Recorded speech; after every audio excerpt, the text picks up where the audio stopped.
Hello everyone. അപ്പോൾ നമ്മൾ ഇന്ന് നോക്കാൻ പോകുന്നത് BEGC 109 റൊമാൻറ്റിക് ലിറ്ററേച്ചറിലുള്ള രണ്ടാമത്തെ ബ്ലോക്കിലുള്ള നാലാമത്തെ യൂണിറ്റ് ആണ് കേട്ടോ. റോബർട്ട് സൗത്തി എഴുതിയിട്ടുള്ള ആഫ്റ്റർ ദ ബ്ലെനിം, അതിൻ്റെ ഒരു അനാലിസിസും അതുപോലെ തന്നെ അതിൻ്റെ ലിറ്റററി എലമെൻറ്റ്സ് എന്ന് പറയുന്ന ഒരു പോയാണ് നമ്മൾ ഇന്ന് നോക്കാൻ പോകുന്നത്. അപ്പം നമ്മൾ ആദ്യം തന്നെ റോബർട്ട് സൗത്തിനെ കുറിച്ചിട്ട് പറയാം. അദ്ദേഹം 1774 മുതൽ 1843 വരെയാണ് അദ്ദേഹത്തിൻ്റെ ഒരു ലൈഫ് സ്പാൻ എന്ന് പറയുന്നത്. അതുപോലെ അദ്ദേഹം ഒരു ഇംഗ്ലീഷ് പോയിറ്റ് ആയിരുന്നു, ഹിസ്റ്റോറിയൻ ആയിരുന്നു, ബയോഗ്രാഫർ ആയിരുന്നു, അതുപോലെ തന്നെ ഒരു എസ്സീസ്റ്റ് ആയിരുന്നു. അദ്ദേഹത്തിൻ്റെ ലാംഗ്വേജ് എന്ന് പറയുമ്പോൾ എപ്പോഴും ഒരു ക്ലിയർ ആയിട്ടുള്ള ഒരു സിമ്പിൾ ആയിട്ടുള്ള ലാംഗ്വേജ് ആണ് അദ്ദേഹം ഉപയോഗിക്കുക. അതുപോലെ തന്നെ അദ്ദേഹം കൂടുതലായിട്ടും നെറേറ്റീവ് സ്റ്റൈൽ അല്ലെങ്കിൽ ഒരു ബലാഡ് സ്റ്റൈലിലാണ് അദ്ദേഹത്തിൻ്റെ പോയംസ് ഒക്കെ ഉണ്ടായിരിക്കുക എന്നുള്ളതാണ്. ഇതും ഒരു പോയമാണ്, ഒരു ബലാഡ് സ്റ്റൈലുള്ള ഒരു പോയാണ് കേട്ടോ.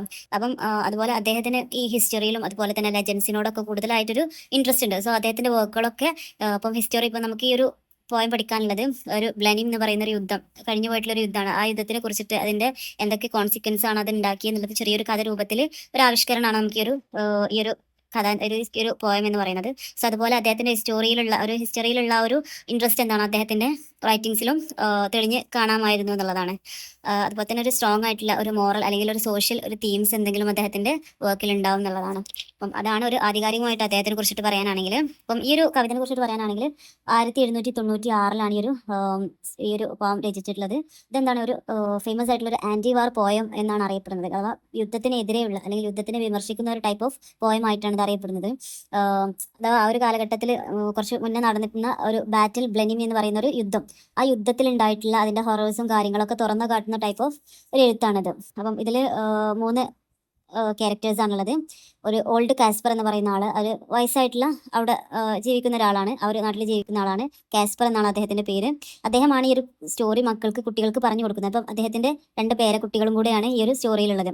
പീറ്റർ കിൻ എന്ന് പറയുന്ന ഗ്രാൻഡ് സണ്ണും അതുപോലെ തന്നെ വിൽഹെൽമിൻ എന്ന് പറയുന്ന ഗ്രാൻഡ് ഡോട്ടറും. ഇവർ 3 ആളാണ് ഇതിലൊരു പ്രധാന ക്യാരക്ടേഴ്സ് എന്ന് പറയുന്നത്. ഇപ്പം ഇതിൻ്റെ ഒരു തീം എന്ന് പറയുമ്പോൾ നമുക്കറിയാം, ഒരുപാട് കോമൺ പീപ്പിൾസ് ഇതിലൊക്കെ ഒരുപാട് സഫർ ചെയ്യുന്നുണ്ട് ഈ യുദ്ധം കാരണം.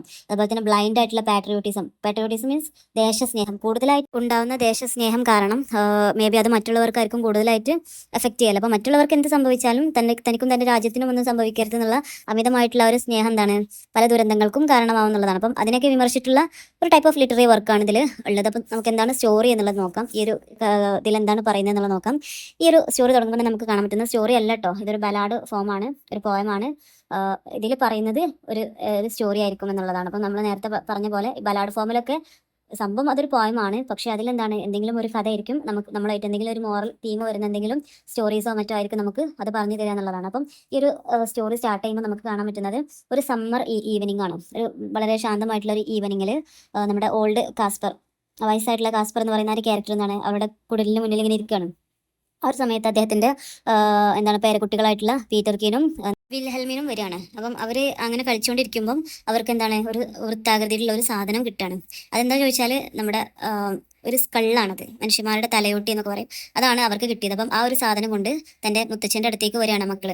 അപ്പം മുത്തച്ഛൻ്റെ അടുത്ത് ഒന്ന് ചോദിക്കുകയാണ് ഇതെന്താണെന്നുള്ളത്. അപ്പം മുത്തച്ഛൻ പറയാണ് ഇതെന്താണ്, കഴിഞ്ഞ യുദ്ധത്തിൽ ഒരുപാട് സൈനികർ മരണപ്പെട്ടിട്ടുണ്ട്. അപ്പം അതിൽ ഒരാളുടെ സ്കള്ളാണെന്നുള്ളത് പറയാണ്. അപ്പം അദ്ദേഹം പറഞ്ഞതെന്ന് വെച്ചാൽ ഈ യുദ്ധത്തിൽ എന്താണ് ആയിരക്കണക്കിന് ആളുകൾ മരണപ്പെട്ടിട്ടുണ്ട്. അപ്പം ഇവരുടെ സ്കള്ളുകൾ എന്താണ് പാടത്തും പറമ്പിലൊക്കെ ആയിട്ട് ഇടയ്ക്കിടയ്ക്ക് കാണാറുള്ളതാണ്. അതൊരു ഒരു സാധാരണ ഒരു വിഷയമായിട്ട് മാറി എന്നുള്ളതാണ് അദ്ദേഹം. അഥവാ അത്രയും ആളുകൾ അവിടെ മരണപ്പെട്ടു പോയിട്ടുണ്ട് എന്നുള്ളതാണ് അതിൻ്റെ ഭീകരതയാണ് കേട്ടോ അവിടെ പറയുന്നത്. അപ്പം അത്രയും നിസാരവൽക്കരിച്ച് എപ്പോഴും അവിടെ ഇവിടെയൊക്കെ കാണാറുണ്ട്, അത് വലിയൊരു വിഷയമൊന്നുമല്ല എന്നുള്ള രീതിയിലാണ് അദ്ദേഹത്തിൻ്റെ ഒരു ആറ്റിറ്റ്യൂഡ് എന്ന് പറയുന്നത്.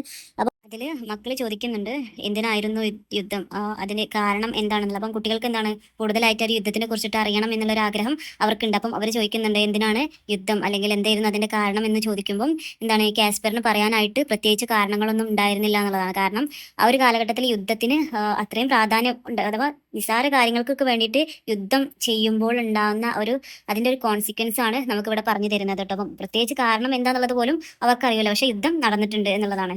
അപ്പം അതിൽ പറയുന്നത് വെച്ചാൽ ഇംഗ്ലീഷുകാരെന്താണ് ഫ്രഞ്ചുകാരെ തോൽപ്പിച്ചു എന്നുള്ളത് മാത്രമാണ് കാസ്പർ അവിടെ പറയുന്നത്. പക്ഷേ അതൊരു ഫേമസ് വിക്ടറി ആയിട്ടാണ് അദ്ദേഹം പറയുന്നത്. അത് ഫേമസ് വിക്ടറി ആയിരുന്നു അല്ലെങ്കിൽ ഒരു ഗ്രേറ്റ് വിക്ടറി ആയിരുന്നു എന്നുള്ളത് അദ്ദേഹം ആവർത്തിച്ച് ഈ ഒരു പോയത്തിൽ പറയുന്നതായിട്ട് നമുക്ക് കേൾക്കാൻ പറ്റും. കാരണം കാര്യം എന്താണെന്ന് അറിയില്ല, നമ്മൾ ജയിച്ചു, എന്താണ് നമ്മൾ അന്നായിരുന്നു ഒരു ഗ്രേറ്റ് വിക്ടറി ആയിരുന്നു എന്നുള്ളതാണ് അദ്ദേഹത്തിന്റെ ഒരു സംസാരത്തിൽ നിന്ന് നമുക്ക് മനസ്സിലാക്കുന്നത്. അപ്പം അതിനുശേഷം അദ്ദേഹം പറയുന്നുണ്ട്, ഇങ്ങനെയൊക്കെയാണെങ്കിലും തന്റെ കുടുംബം ആ ഒരു യുദ്ധത്തിന്റെ സമയത്ത് അല്ലെങ്കിൽ ആ ഒരു ദുരിതത്തിന്റെ സമയത്ത് ആ ദുരിതം എങ്ങനെയാണ് അനുഭവിച്ചതെന്നും അദ്ദേഹം പറയുന്നുണ്ട്.